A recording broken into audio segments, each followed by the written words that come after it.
Então tá. Então o tema de hoje, né? Nós vamos conversar sobre agentes teratogênicos. E assim como na comunicação entre as pessoas, né? É tão importante estar atento ao que se fala. É muito importante em saúde, em doença, né? Conhecer a origem das palavras. E teratógeno é uma palavra que tem uma origem grega, aonde teratos significa monstro, gen significa produzindo, e o O do final é uma palavra grega que tem o significado de agente. Então, se fizermos uma tradução, né, literária de teratógeno, podemos dizer que ele é um agente produzindo um monstro. E de onde surge essa palavra monstro na doença? Esse é o livro, né, de História dos Animais, escrito por Aristóteles. Na realidade é uma obra, né, e aí tem à esquerda aí o original desse livro, né? Aristóteles estudando a semelhança que existia entre progenitores e prole, né, entre pais e filhos. Ele comenta nesse livro que em algumas situações os filhos nasciam com uma aparência tão distante da aparência humana que mais pareciam com monstros.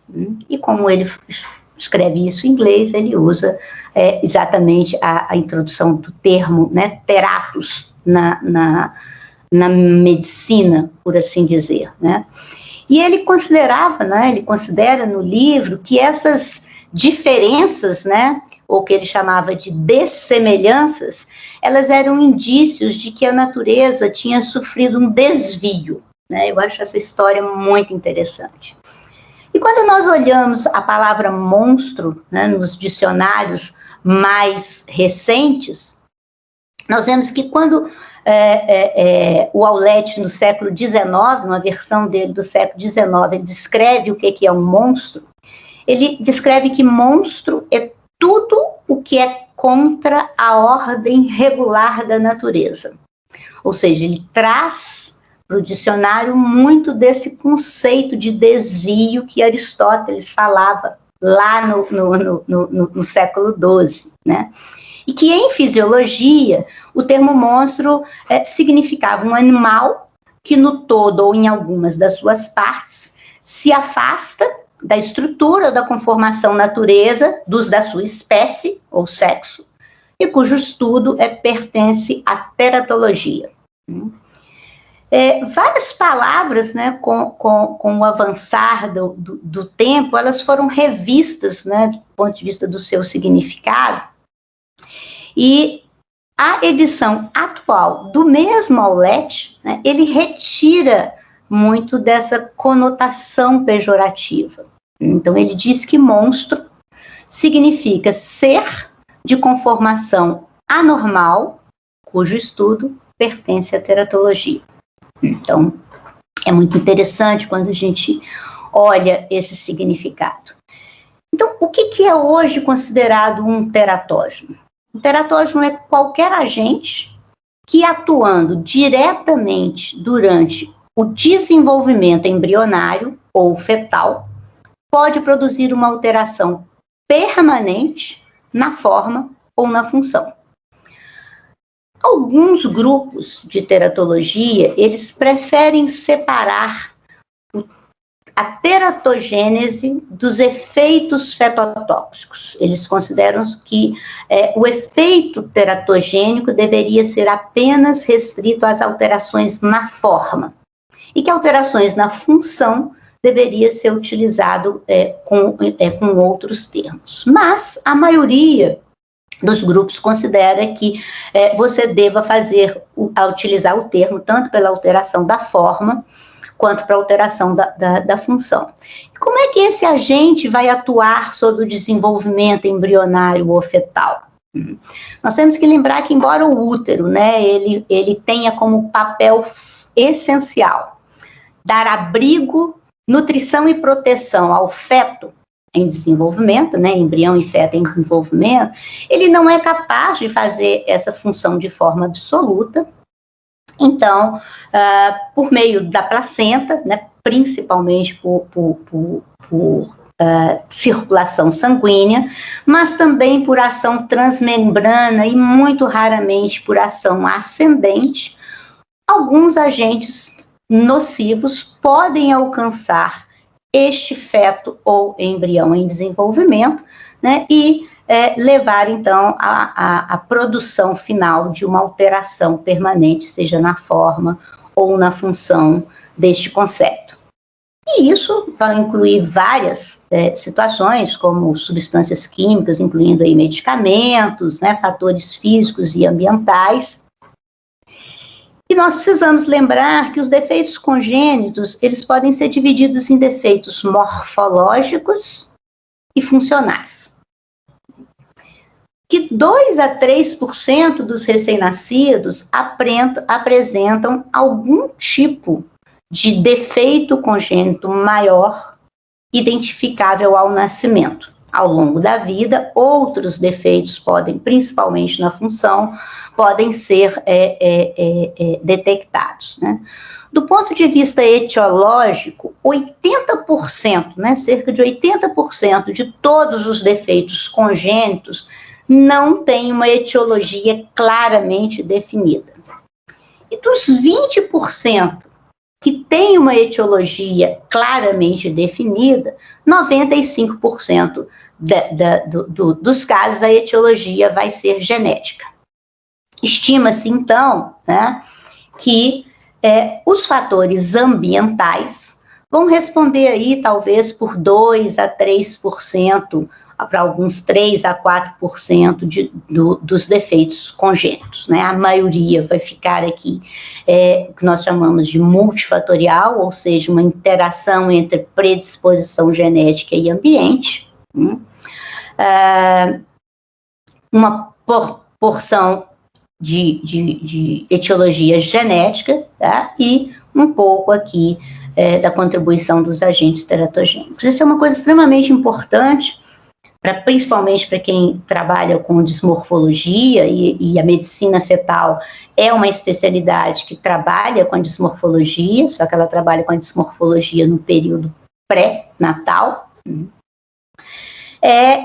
considerar que a probabilidade de se fazer um diagnóstico frente a um defeito congênito, né, é uma situação que não é esperada na grande maioria das vezes. Né? E daí nós devemos sempre resistir muito à tentação de fazer raciocínios simplistas e achar que esse defeito é sempre essa causa. Se eu conheço um grupo de causas genéticas, eu estou dando diagnóstico de todos os defeitos congênitos.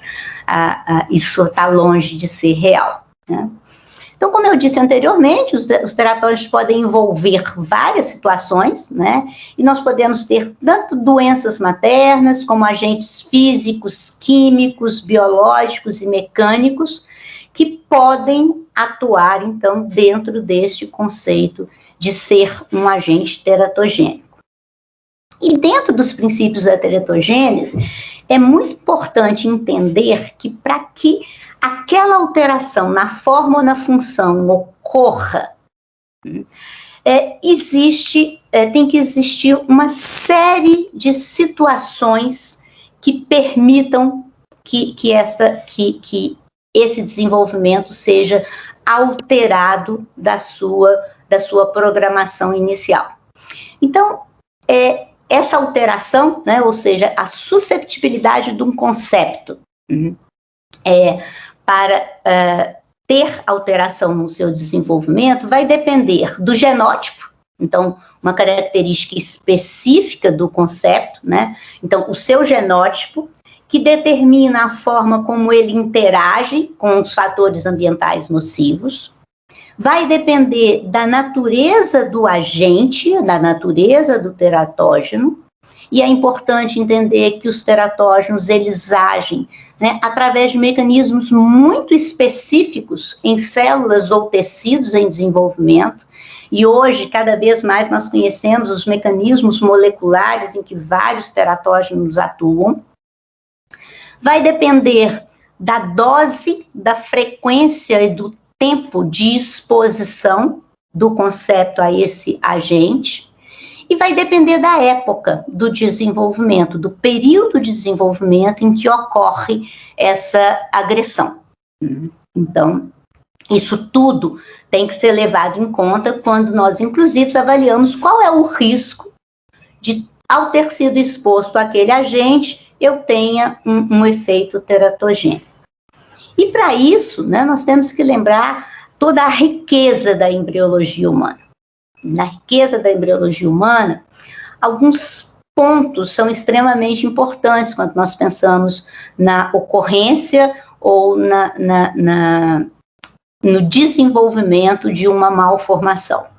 É importante lembrar que aquelas 2 primeiras semanas pós-fertilização, e aqui nós estamos falando em semanas embrionárias, não estamos falando em tempo de amenorreia, então as 2 primeiras semanas do embrião diz respeito à pós-fertilização, então seria aqui equivalente a 4 semanas de amenorreia. Para essas 2 primeiras semanas, nós temos aqui a fase das células totipotentes, em que ou uma lesão leva à perda deste concepto, leva à morte, ou esse embrião é capaz de se recuperar completamente, o que nós chamamos, então, da fase da lei do tudo ou nada, do ponto de vista da teratogênese. No período embrionário, que então vai de semana 3 a semana 8 pós-fertilização, então estamos falando aqui de semana 5 a semana 10 de amenorreia, é onde, se exposto a um agente teratogênico em dose e frequências suficiente, nesta fase é possível desenvolver malformações maiores. Enquanto que após a fase da embriogênese, então no período fetal, que vai da semana 9 à semana 38, então estamos falando de 11 a 40 semanas de amenorreia, nós vamos ter defeitos funcionais ou malformações menores. Então, é extremamente importante estar atento a esse quadro para fazer o raciocínio de qualquer exposição. Então, o que acontece se aquele embrião, o feto, é exposto a um efeito tóxico? Então, nós comentamos lá, pode ter um efeito reversível e o nascimento de um recém-nascido absolutamente normal, se a agressão tiver sido naquelas 2 primeiras semanas de vida do embrião, nas primeiras 4 semanas de amenorreia. Se fora desse período, nós podemos ter um efeito irreversível, que pode ser incompatível com a vida, levando à perda dessa gestação, ou pode ser compatível com a vida, levando, então, a alterações funcionais ou alterações morfológicas. E essas alterações morfológicas, elas podem ser tanto alteração, diminuição do desenvolvimento, quanto o efeito teratogênico propriamente dito, ou seja, a indução de malformações maiores. E aí, o que nós temos como agentes teratogênicos mais conhecidos? Sem dúvida nenhuma, um dos melhores modelos que nós temos de teratógeno é o efeito da radiação ionizante, que pode produzir toda uma gama de alterações, tanto morfológicas quanto funcionais, incluindo a morte fetal. Então, nós podemos ter um comprometimento de crescimento, nós podemos ter anormalidades somáticas, lembrando que as anormalidades somáticas, elas vão alterar a qualidade de vida desse indivíduo. Nós podemos ter a indução de mutações ou fragmentação cromossômicas, o que determinam que a prole seguinte deste indivíduo também vai sofrer a consequência da exposição a esse agente teratogênico, a radiação, e podemos ter o desenvolvimento também de neoplasias malignas, de malignidade. O que é importante lembrar em relação à radiação é que existe uma relação dose dependente, como nós comentamos, isso existe para todo teratógeno. E no que diz respeito à radiação, doses que excedem 10 rádios, e quando é possível fazer o cálculo de qual foi a exposição embrionária à radiação, né? Doses que superam 10 rádios, elas podem ser letais se a exposição for ali nas primeiras semanas pós-fertilização. Então, ela pode levar à morte. Então, se eu estou naquela fase do tudo ou nada e o embrião está ali bonitinho, é porque ele não foi lesado ou ele se recuperou completamente. Agora, ultrapassada essas 2 semanas de vida embrionária, ou seja, as primeiras 4 semanas de amenorreia, para ser letal, a dose da radiação ela vai variar de 25 a 100 rádios, depende se eu estou na semana 5 do embrião, na semana 7, na semana 8 do embrião, né? Mas é possível fazer a estimativa do efeito, né? Inclusive de que tipo de malformações podem surgir pela exposição naquele período. Mas para isso precisamos ter uma avaliação adequada da intensidade, né, da dose de radiação, e precisamos saber em biologia e identificar exatamente que momento da gravidez nós estamos. Hipertermia, né, é uma coisa muito interessante em teratogênese, porque existem vários estudos que sugerem que a hipertermia tenha uma possível associação com dano fetal, né? E daí a preocupação de que toda hipertermia na gravidez deve desencadear 2 ações imediatas na assistência obstétrica. Uma é o controle da hipertermia, ou seja, fazer intervenções que levem essa mulher a ficar com sua temperatura corporal normal, então usar antitérmicos.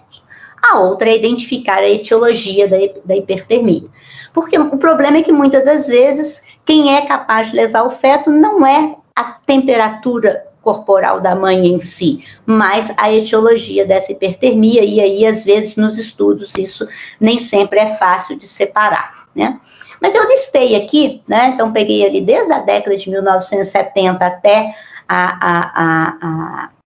dados mais recentes, né, dos últimos 5 anos, que mostram estudos de coorte mostrando uma possível associação da hipertermia com o dano fetal. E esse estudo aqui de Moretti, em 2005, é uma meta-análise muito bonita e que reafirma essa possível associação.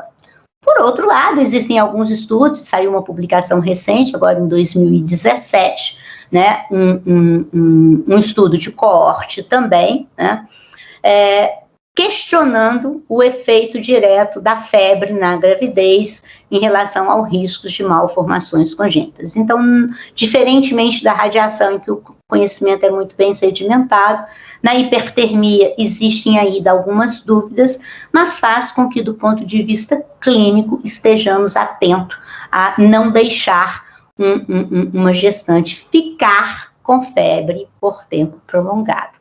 Buscar a etiologia e tratar essa febre é extremamente importante. As infecções são modelos também muito clássicos, né? E dos clássicos, a rubéola é também um modelo muito utilizado, né, no estudo da teratologia, mas nós sabemos que várias infecções, dependendo do momento na gravidez em que ela ocorre, ela pode também fazer todo esse espectro de teratogênese, incluindo determinar a perda fetal. Alterações morfológicas, mas também alterações funcionais. E aí temos sífilis, temos rubéola, temos toxoplasmose, citomegalovírus, que é uma situação importante, porque tanto na prima infecção quanto na reinfecção, o citomegalovírus é capaz de ter ação teratogênica. Então, diferente do que podemos fazer estimativa de risco na gravidez, aquela mulher que é imune à rubéola, imune à toxoplasmose, ela não vai ter né? Efeitos de reinfecção de toxoplasmose e rubéola, efeitos fetais. No citomegalovírus isso não acontece. O herpes, a varicela e, mais recentemente, a introdução aí do Zika vírus, um potente, né, teratogênico humano, que leva a descrição de uma nova síndrome genética com características morfológicas muito específicas, né, que faz parte, então, de um dos aspectos básicos da teratogênese, né.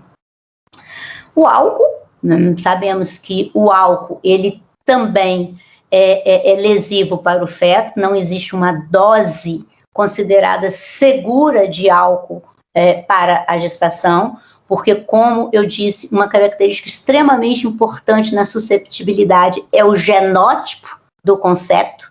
Então, como é que ele responde? Então, você pode ter um embrião e um feto que responde de forma maior a uma quantidade pequena e um que tem responde de uma forma menos lesiva a uma dose maior. Então, para álcool, o único conceito que é consensual na literatura é: não há dose segura para ingestão de álcool na gravidez. Em relação aos efeitos da síndrome alcoólica fetal, que vai estar mais relacionada aí à ingesta mais regular e em grande intensidade de álcool, né? Nós vamos ter uma criança que apresenta, um feto que apresenta uma restrição de crescimento uterino, que pode apresentar defeitos cardíacos já identificáveis no período fetal, né? Então, comunicação intraventricular, interatrial, tetralogia de Fallot, coartação de aorta, microcefalia, né?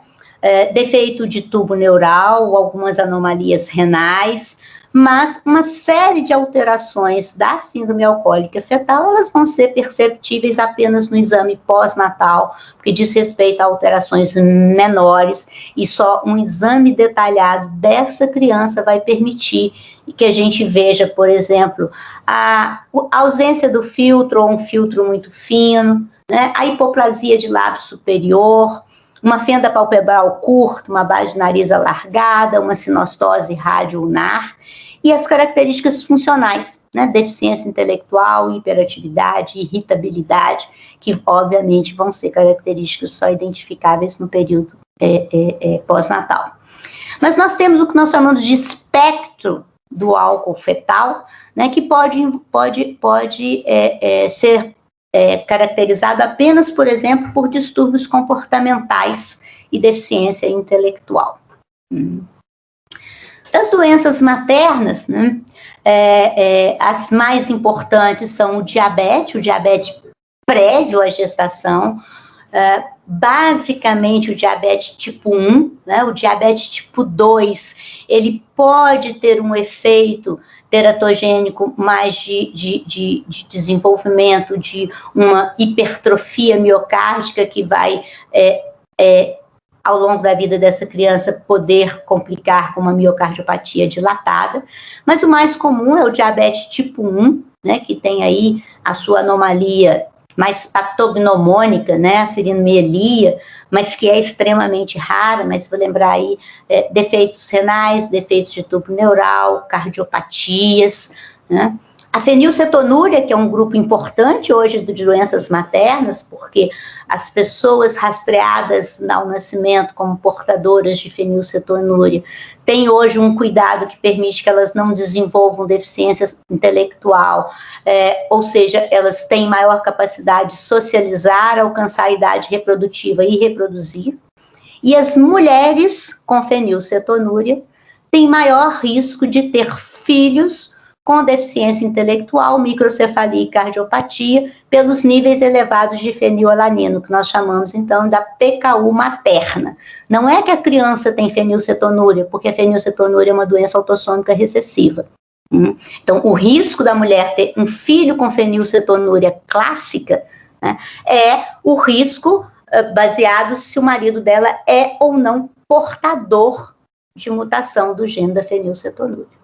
Agora, toda mulher com fenilcetonúria precisa de controle dos níveis de fenilalanina tão rigorosos quanto nós fazemos na infância da criança, para fazer com que ela não desenvolva a deficiência intelectual, para reduzir o risco do efeito teratogênico da fenilalanina.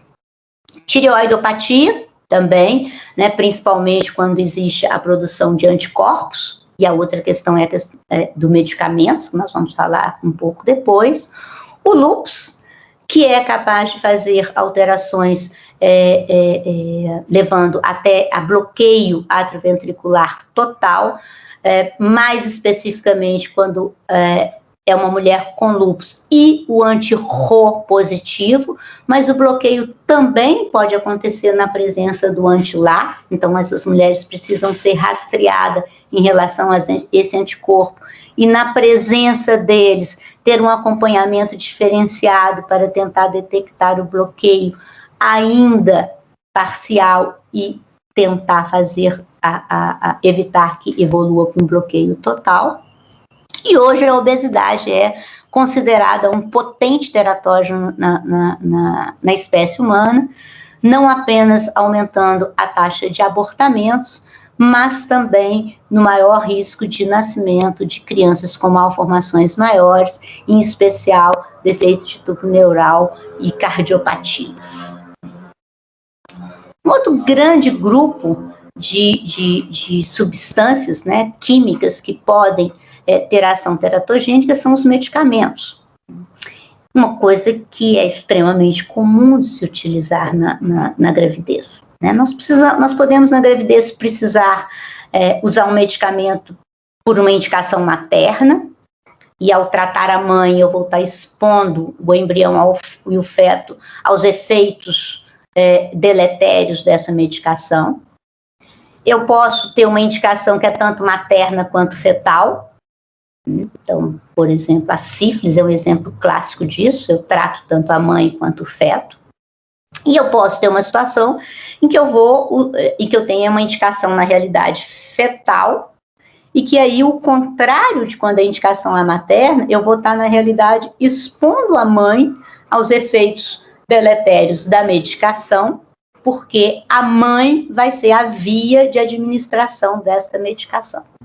Mas quando nós estamos aqui falando de medicamentos para indicação materna, né, em algumas situações,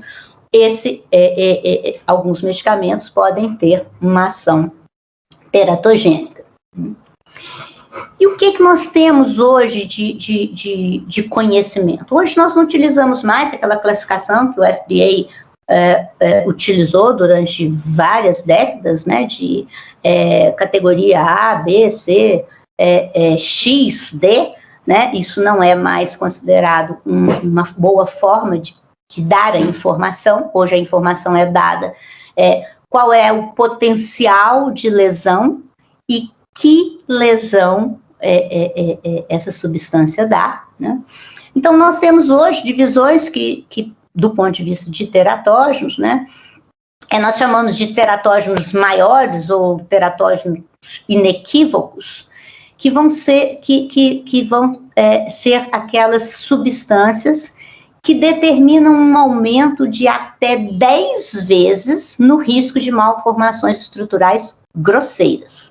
Ou seja, se nós vimos lá que 2 a 3% dos recém-nascidos podem ter um defeito congênito detectável ao nascimento, um aumento de 10 vezes significa que até 30% dos embriões expostos, né, a uma dessas substâncias pode ter uma malformação. E aqui estamos falando, então, da exposição de primeiro trimestre, né? Nós vamos separar aqui a fase em que vai induzir malformações da fase que vai fazer malformações menores ou alterações funcionais.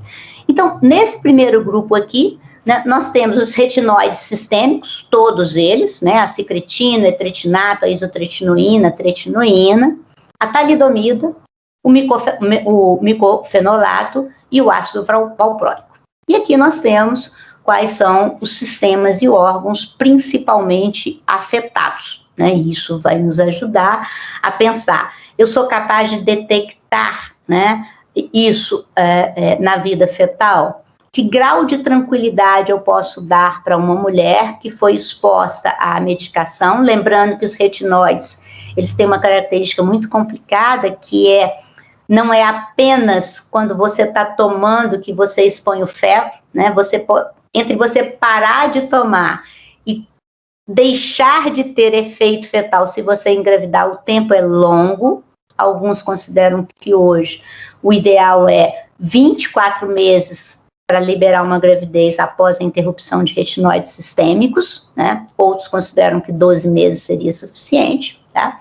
Então, é extremamente importante saber quais sistemas e órgãos são os mais afetados e o que eu sou capaz de enxergar isso na vida fetal, ou seja, como fazer o aconselhamento adequado para aquela mulher em relação ao que eu estou vendo, o que eu posso não estar vendo e o que não é possível ver.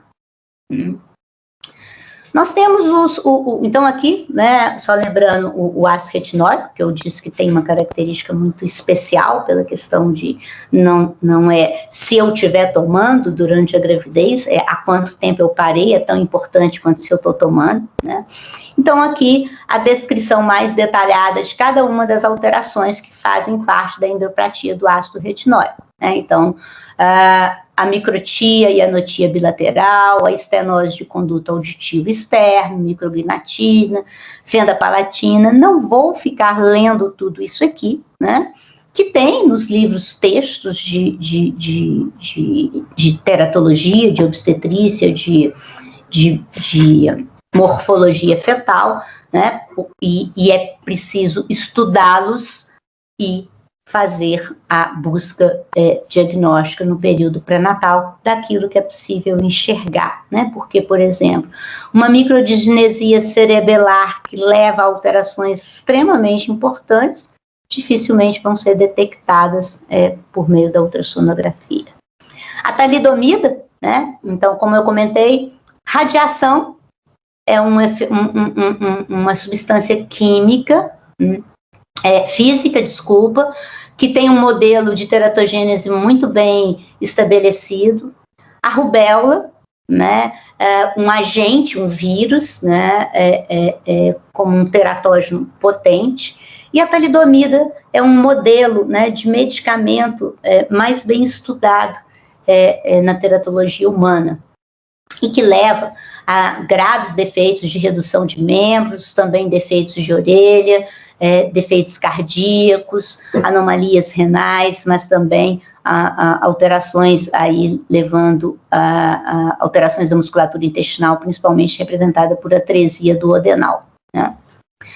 Nós temos um outro grupo, que é um número maior de substâncias, que nós chamamos de teratógenos comprovados, mas em que o seu efeito não é tão grave quanto os anteriormente comentados, né? São substâncias que podem aumentar em até 3 vezes o risco de malformações estruturais grosseiras. Então, fazendo aquele mesmo raciocínio, significa que 10% dos embriões e do início ali, né, da vida fetal, de exposição no primeiro trimestre, podem desenvolver malformações maiores.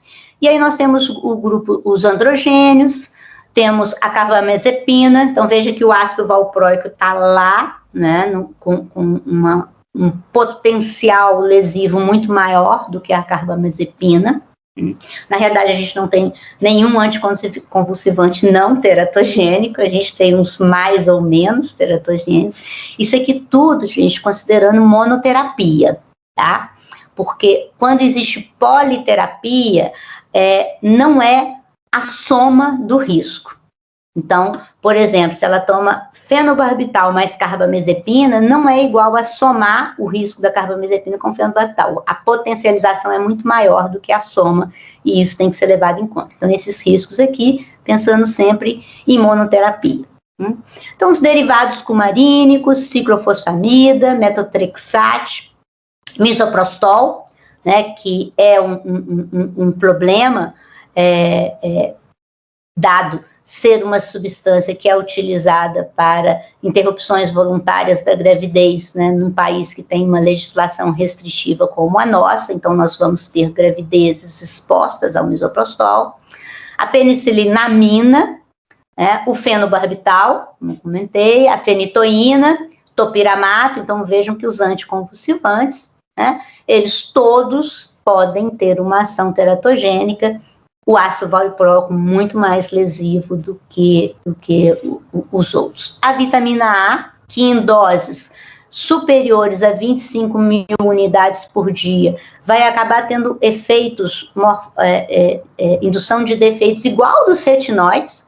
Então, nós temos que tomar muito cuidado com polivitamínicos na gravidez, porque muitas das vezes a gente prescreve sem olhar quanto de vitamina A cada traja tem. E nós temos apresentações em que uma cápsula tem 10 mil unidades de vitamina A por dia. Então, se você for fazer uso necessário, por exemplo, para alcançar a dose terapêutica do sulfato ferroso, você ultrapassa o nível de segurança da vitamina A. Né? E os citostáticos, e mais uma vez aqui, os tipos de lesão, né? Lembrando que vários deles não têm um espectro. Desculpa que no método Texage tem um erro de digitação. A gente só vê quando apresenta. Então aqui, né, dos anticonvulsivantes, alguns exemplos, né, e pensar, essa é uma facies muito típica, né, de uma criança exposta à fenitoína na vida fetal, e o que ao realizar uma ultrassonografia eu vou ver, né, eu diria que para a maioria das pessoas essa é uma criança muito bonitinha, e ela é bonitinha, mas ela tem características aqui na face muito típicas de exposição de fenitoína, então exige, lógico, todo um conhecimento aí de morfologia e de dismorfologia, né? A hipoplasia de unha, né, que também é muito característica, mas que são achados que dificilmente nós vamos conseguir antecipar na vida fetal, né? Mas, obviamente, se você identifica um defeito de tubo neural, as cardiopatias, isso é mais facilmente visualizado. A síndrome varfarínica, né, que também tem características muito específicas, e tirando a malformação de Dandy-Walker, todas as outras características da síndrome varfarínica, elas dificilmente são detectáveis no período pré-natal. Então, nós estamos falando de microftalmia, estamos falando de hipoplasia nasal, de alterações esqueléticas nas epífises, né, pontilhadas, que nós não vamos conseguir enxergar isso, a ultrassonografia. Então, isso tudo tem que estar muito claro quando nós vamos fazer a avaliação. E temos os teratógenos menores, que vão ser aqueles em que o risco de efeito, né, é 1 para cada 100 ou 1 para cada 1000 fetos expostos. E aqui estão os glicocorticoides sistêmicos, o lítio, né, nós vimos lá o lítio fazendo malformação, mas também aqui fazendo malformação, daqui a pouco ele vira funcional, os antitiroidianos, né, e o trimetoprim e o clotrimazol, me desculpem o erro aqui, né? Então, são o que nós chamamos de substâncias de teratógenos menores.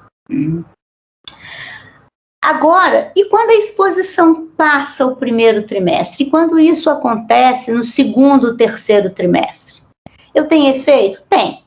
Vão ser efeitos mais funcionais ou de anomalias menores, que muitos preferem chamar de fetotoxicidade, né? E benzodiazepínicos, o lítio, que no primeiro trimestre dá anomalia de Epstein, mas no segundo e terceiro trimestre ele pode levar ao que a gente chama de flop baby syndrome, né, que é um quadro de hipotonia grave. Os opioides e os narcóticos, praticamente todas as medicações psiquiátricas, levando aí a problema de síndrome de adaptação, mas quando ela é do grupo de inibidores seletivos de recaptação de serotonina, o risco de sintomas serotoninérgicos nessas crianças. O ácido valproico, que a gente viu lá no primeiro trimestre, que ele é um potente indutor de malformação maior, mas se usado no segundo e no terceiro trimestre, ele também leva a distúrbio funcional do sistema nervoso central e potencialmente alteração do QI. Vamos ter aí os inibidores da enzima de conversão de angiotensina e os bloqueadores de receptores de angiotensina, que por fazer levar a hipotensão fetal, a indução de oligohidrânio pode levar a indução de uma displasia renal, e por causa desse oligohidrânio, contraturas articulares, hipoplasias de crânio. Os aminoglicosídeos, né, com alteração tanto de orelha interna quanto de rins, a miodarona, os androgênios que nós vimos lá, que são teratogênicos no primeiro trimestre, mas se usados no segundo e no terceiro trimestre, também vão levar aqui a alteração da genitália. Então, temos que lembrar todo aquele espectro do desenvolvimento de cada órgão, de cada tecido, né? A azatioprina, os derivados cumarínicos, que vão fazer malformação no primeiro trimestre. Mas se eu utilizar no segundo e no terceiro trimestre, eu posso ter indução de hemorragia intracerebral, e isso levar à disfunção do feto. Vamos ter isso com ergotamina, com iodo radioativo, tetraciclina, né, que foi sempre um exemplo, é um antibiótico que a gente não usa muito, mas antigamente, né, era muito utilizado, e aí toda uma alteração da decídua dentária. Todos os antitiroidianos, que podem levar ao hipotiroidismo, então a importância de controlar qual a dose necessária para tratar a mãe e fazer o acompanhamento fetal, e os agentes citostáticos, né? Sabemos dessas dificuldades, né? Então, quando nós falamos em teratogênico, quando nós falamos em defeito congênito, quando nós falamos em genética, né? Eu acho que o maior aprendizado, né, que a genética traz para todos nós, né, é de que precisamos ter cautela em tudo que enxergamos e pensamos do ponto de vista diagnóstico. Porque existe, principalmente hoje, com as novas tecnologias, toda uma ilusão, né, de que o conhecimento molecular traz todas as respostas necessárias, e quando nós falamos aqui em gestação, nós estamos falando do nascimento da criança perfeita, né, e que muitas das vezes essa ilusão do conhecimento, ela é extremamente prejudicial à boa prática clínica, né? Essa é uma frase que alguns acham que ela é do Steve Hanks, mas não é, né? Ela é de um historiador e escritor americano, né? O Daniel Bernstein, que me parece ter uma relação muito interessante com tudo que a gente falou aqui sobre o que sabemos e o que não sabemos, né? E isso vale para qualquer prescrição na gravidez, né? Então, fazer uma avaliação extremamente cuidadosa dos riscos e dos benefícios, e não ter, né, a menor dificuldade em buscar o livro para se informar se aquilo é possível, se aquilo é necessário, quais alternativas a gente tem, tá? Eu agradeço aí a oportunidade, espero não ter me estendido muito,